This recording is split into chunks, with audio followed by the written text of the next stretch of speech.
Tu veux apprendre à tricoter? Je vais te montrer comment faire. Épisode 7, te montrer à tricoter à l'endroit. J'espère que t'es prêt. Encore une fois, je vais utiliser les termes bonne main et mauvaise main. Je suis droitière, donc ma bonne main, c'est ma droite. Va chercher aiguille, Hélène, je retourne ma caméra, puis on part. Pour tricoter à l'endroit, alors vous allez vous monter des mailles avec le super tutoriel que je vous ai fait la dernière fois. On a une aiguille remplie de mailles qui n'aspire qu'à se faire tricoter et une aiguille qui est vide. Donc, ce que vous allez faire, c'est que vous allez mettre votre aiguille pleine de mailles dans votre mauvaise main et vous allez mettre votre aiguille vide dans votre bonne main.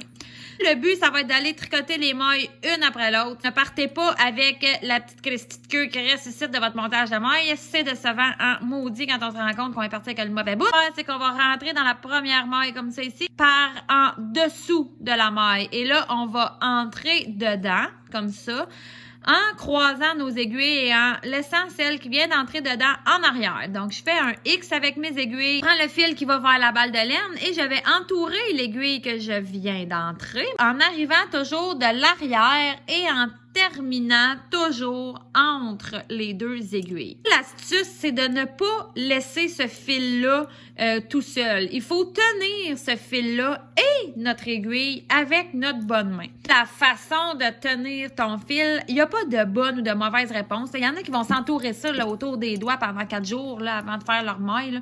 Moi, tout ce que je fais, c'est je mets ça de même, puis mon petit doigt va tenir ça comme ça. Peu importe la façon que tu vas trouver, il faut que tu sois capable d'offrir une certaine tension qu'on appelle, tu sais, de tenir ton fil ici, puis cette aiguille-là, là, avec la même main. Le tour qui est fait ici, là, avec mon fil que j'ai enroulé autour de mon aiguille, il faut pas que je l'échappe. Il faut pas que ça parte, ça. Et là, ce que tu vas devoir faire, c'est sortir ton aiguille de la maille en revenant par en avant comme ça et en gardant justement ce tour-là qui se trouve à être ta première maille. Une fois que tu as sorti ton aiguille de là et que tu t'as manché comme ça avec ta maille, cette maille-là, elle a été tricotée, donc on peut la faire tomber de l'aiguille. Et là, voici qu'on a tricoté notre première maille à l'endroit de notre premier rang. Prochaine maille, toujours la même affaire, on arrive donc de par en dessous. On va en arrière en croisant, on prend le fil qui va vers la balle de laine, on entoure comme ça notre aiguille ici, on termine au milieu, on tient le fil et l'aiguille avec notre bonne main. Et là, on va sortir en revenant par en avant et en prenant soin de garder notre petit tour ici.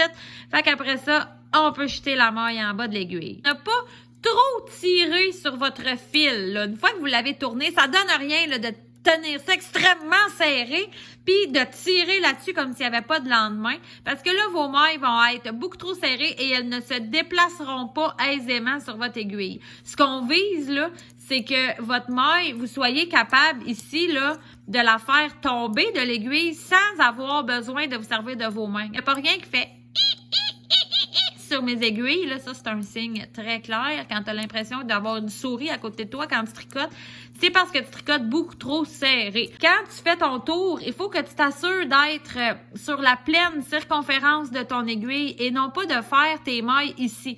Parce que si tu fais tes mailles sur le bout là qui est pas encore à sa pleine grandeur, ben ils vont toujours être comme trop petites. Puis quand ils vont avoir besoin d'être sur la vraie circonférence de ton aiguille, ben ça va se trouver à être trop serré. Une fois qu'on a tricoté toutes les mailles, on a tricoté donc un rang.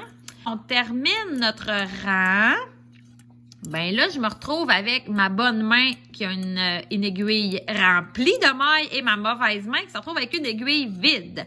Donc, ce que je vais faire, c'est juste changer ça de main. Mettre mon aiguille vide dans ma bonne main et mon aiguille pleine dans ma mauvaise main pour pouvoir recommencer comme ça à l'infini. La dernière information que je vais vous donner pour aujourd'hui de mon puits du savoir inépuisable au niveau du tricot du moins, c'est le nom du point que vous formez en tricotant à l'endroit de même à l'infini. C'est le point mousse et c'est un point qui est donc réversible parce qu'il est pareil au devant et au dardière. Fait que c'est ça qui est ça. J'espère que tu as apprécié mes enseignements du jour. On se revoit bientôt pour une prochaine capsule.